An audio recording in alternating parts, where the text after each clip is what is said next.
കണ്ണൂർ പഴയങ്ങാടിയിലെ രാജൻ ഒറ്റയാൾ പോരാട്ടത്തിലാണ്. പഴയങ്ങാടി പുഴയിൽ ഒഴുകി നടക്കുന്ന പ്ലാസ്റ്റിക് കുപ്പികൾ ശേഖരിച്ച് പുഴ ശുദ്ധീകരിക്കുകയാണ് ലക്ഷ്യം. ഒപ്പം പ്ലാസ്റ്റിക് നിറഞ്ഞു നശിക്കുന്ന കണ്ടൽ ചെടികളുടെ സംരക്ഷണവും.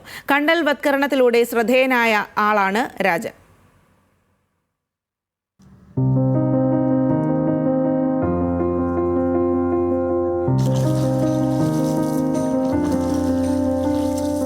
കണ്ടൽക്കാടുകൾക്കിടയിലൂടെ തോണി തുഴഞ്ഞൊരാൾ.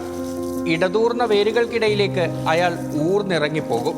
വേരൂന്നിയ ചെളിയിൽ കാലുകൊണ്ടും കൈകൊണ്ടും തപ്പു. ഇത് കണ്ണൂർ പഴയങ്ങാടിയിലെ പാറയിൽ രാജൻ. കണ്ടലുകൾ നടുന്നതും പരിപാലിക്കുന്നതും ജീവിതചര്യയാക്കിയ ഈ മനുഷ്യനെ നാട്ടുകാർ കണ്ടൽ രാജൻ എന്ന് വിളിച്ചു. ഇന്ന് പക്ഷേ ഈ യാത്ര കണ്ടലുകളെക്കുറിച്ച് പറയാനല്ല, രാജൻ ഏറ്റെടുത്ത മറ്റൊരു വലിയ ഉദ്യമം കാണാനാണ്.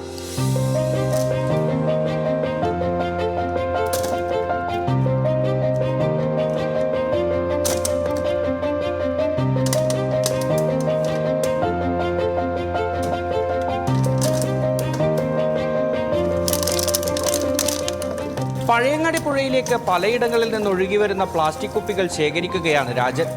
വീടിനോട് ചേർന്ന് കരയിൽ കൂട്ടിയിട്ട കൂമ്പാരം തന്നെയാണ് രാജൻ എന്ത് ചെയ്യുന്നു എന്നതിൻ്റെ ഉത്തരം. ഈ കുപ്പിയുള്ള സ്ഥലങ്ങളിൽ ഒരു ചെടിയും മുളക്കുന്നില്ല. നമ്മളെ കണ്ടലിൻ്റെ വേര് നശിക്കുകയും ചെയ്യുന്നുണ്ട്. അവിടെയുള്ള മത്സ്യ കുഞ്ഞുങ്ങൾ മുട്ടിയിടാൻ അതങ്ങനെ വലിയ ബുദ്ധിമുട്ടുണ്ട്. ഞാനിപ്പോൾ ഈ കുപ്പി എടുക്കാൻ വേണ്ടി പോയ സമയത്ത് എനിക്ക് ഇന്ന് കാണാൻ പറ്റും, നേരത്തെ കാണാൻ പറ്റുന്നതും ഈ കണ്ടല കുപ്പിയുള്ള സ്ഥലങ്ങളിൽ ആടിൻ്റെ വേരുകളെല്ലാം നശിച്ചുകൊണ്ടിരിക്കുന്നത്, എല്ലാം കറപ്പടിച്ചിട്ട് പൊട്ടി നുറുങ്ങിപ്പോകുന്നുണ്ട്. മത്സ്യമുട്ടകൾ നശിക്കുന്നുണ്ട്, ഞണ്ടുകൾ, ഇതൊക്കെ ഈ കുപ്പിയിലുണ്ടാകുന്ന കെമിക്കൽ കൊണ്ട് നശിക്കുന്നുണ്ട്. മീൻപിടുത്തമാണ് ഉപജീവന മാർഗം. അന്നം തരുന്ന പുഴയിൽ അങ്ങിങ്ങൊഴുകി നടക്കുന്ന പ്ലാസ്റ്റിക് കുപ്പികൾ അന്നത്തിലെ കല്ലുപോലെയാണ് രാജന്.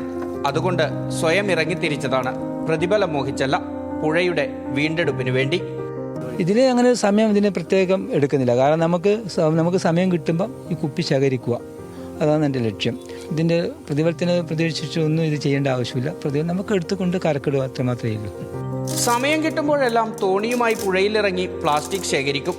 നിമിഷ നേരം കൊണ്ട് ഒരു തോണി നിറയും. വലയെറിയാൻ പോകുമ്പോഴും കാണുന്ന പ്ലാസ്റ്റിക് പെറുക്കി തോണിയിലേക്കിടും. രാജൻ തന്നെ നട്ടുപിടിപ്പിച്ച ലക്ഷക്കണക്കിന് കണ്ടൽ ചെടികളുണ്ട് ഈ പുഴയുടെ ഇരുകരകളിലും. അവയുടെ സംരക്ഷണം കൂടിയാണ് ഈ ദൗത്യത്തിൻ്റെ ലക്ഷ്യം.